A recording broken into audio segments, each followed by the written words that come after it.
Hello! Before we get started, I think you should get to know a little bit about me so you understand why I act this way. My wife and I are the proud owners of the Brave New Workshop Comedy Theater. It's in Minneapolis, Minnesota, and it was started in 1958 by a wonderful man by the name of Dudley Riggs. It's America's oldest comedy theater. If you've ever seen the television show Saturday Night Live, then you know what we do, because that show was based on the Brave New Workshop Comedy Theater. Al Franken and Tom Davis, the two head writers of Saturday Night Live, were taken off our stage to help start that show.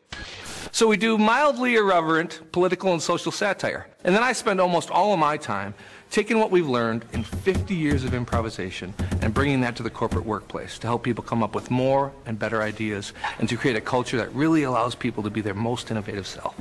So here we go. I'd like to share just a few simple secrets from our world, the world of improvisation, that I really think can help you in your world.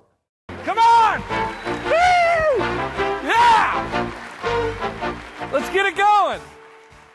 Good afternoon, everyone. Welcome. I'm going to speak to you for the next 75 minutes about the art form of improvisation of all things. Not with the goal of teaching any of you how to be funny or even how to perform this art form, but with the goal of looking at this art form and seeing what skills and behaviors and cultural norms we can take from the art form so when we get back to work, we can behave differently.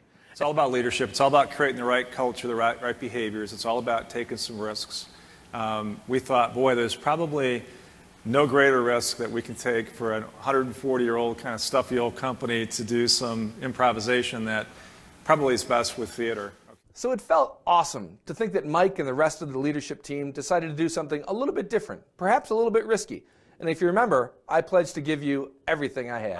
I've had 3 pots of coffee and 4 Ritalin, and I'm ready to go, people! And I will give you everything that I have. This event had a great spirit, and I think motivated all of us to really go forth and create a culture of innovation. But we knew as leaders that it wouldn't be easy. We'd have to develop some new skills, some new behaviors, and sometimes that would be uncomfortable. This comfortable being uncomfortable, I'll talk about it from our point of view. Most people see us perform, and you'll see us perform a lot today, and they'll say, wow, those folks are just so comfortable up there. Couldn't be farther from the truth. We've just learned over years and years and years of being uncomfortable that you can actually be comfortable being uncomfortable. I'm uncomfortable now.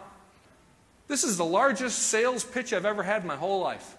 It's awesome. So I'm completely uncomfortable.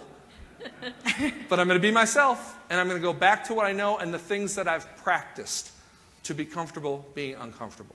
And so that's a skill that we can learn. Like an art or a sport, we can get better at being uncomfortable. So to create a culture of innovation, there's lots of tactics, strategies. But sometimes as leaders, it's just as simple as having the right attitude. As we talked about in Charlotte, we call that yes and.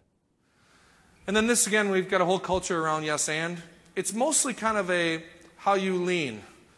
Are you the type of person who leans towards no or yes? And it's not just about brainstorming or decisions. It's really about the attitude you project. Are you yes-anding them as a human being? You can hate someone's idea and still be grateful for the effort it took to come up with that idea. So I think we need to check in with ourselves on a daily basis. Challenge ourselves. Ask the hard question.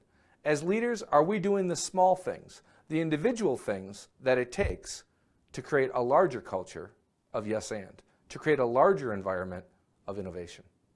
And so one of the things I do is on a daily basis, I'll just have a little notepad, I'll just put a line down it, and in general are things that I'm doing, things that I'm saying, how I'm treating others in a yes and frame of mind or a no but frame of mind. We have to be yes and because we have to have so many propellants in our process. We have to get to the next point of production within seconds. So no but stops the scene. Now we have to figure out who's right or who's wrong. Someone usually has to compromise, and then and only then can we move forward. That might take, even if we're quick on our feet, 5, 6, 7, 8 seconds. We don't have time for that, not in our production process. We also challenged ourselves and perhaps made a commitment. We knew that if it was going to happen, it wasn't going to be anyone else. It was going to start with us. And so what I'm going to challenge you with, what I'm going to almost be provocative with is, since you are in the early days of this innovation change, since it is a new day, what if we made sure that our process included a change in our own behavior? And that's tough, and it makes you feel uncomfortable, but you all have such a wonderful mindset of process innovation and process engineering. Well, holy cats, is it a mistake to create an innovation program and forget the behavior part of it. And that's going to just take simple, hard work, and I challenge you to be the courageous leader that you are to kind of get over that uncomfortableness. We also talked about that as leaders, whether we like it or not, the people that we lead are going to look to us to figure out how they should behave. They're going to look to us as an example. And here's the other thing. It's all about your behavior as far as how it cascades down. So I get to see just reams of research on why human beings in large organizations think they can't be innovative the next day. And unfortunately, the #1 response is because my leader doesn't act very innovatively. Because my leader prohibits innovative behavior. Because my leader doesn't lead by example and create a culture that feels safe for us to take risks, have safe bets, and kind of change the way. And so even if that's just a perception, folks, even if it's just an excuse, it doesn't matter.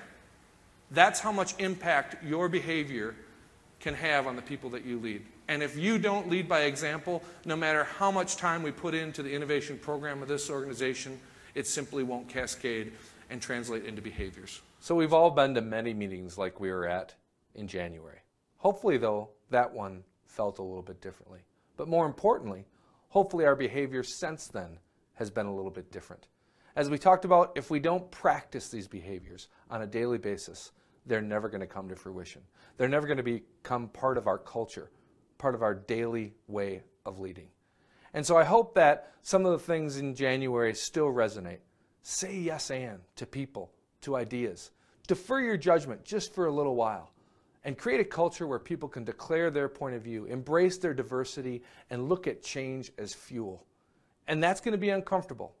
I got to tell you, as you'll see in this next clip, I am not comfortable dancing in front of thousands of people. But I did it anyway, and I hope so do you.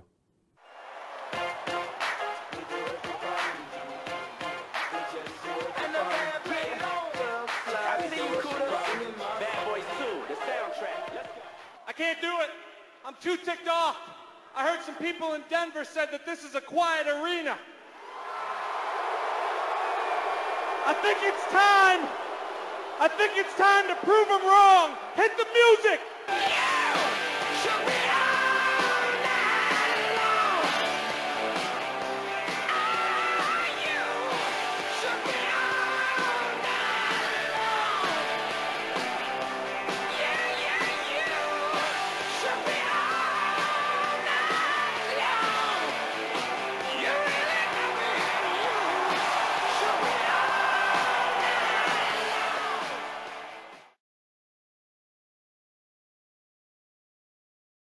I think it's my favorite one, and it's the most fun we do.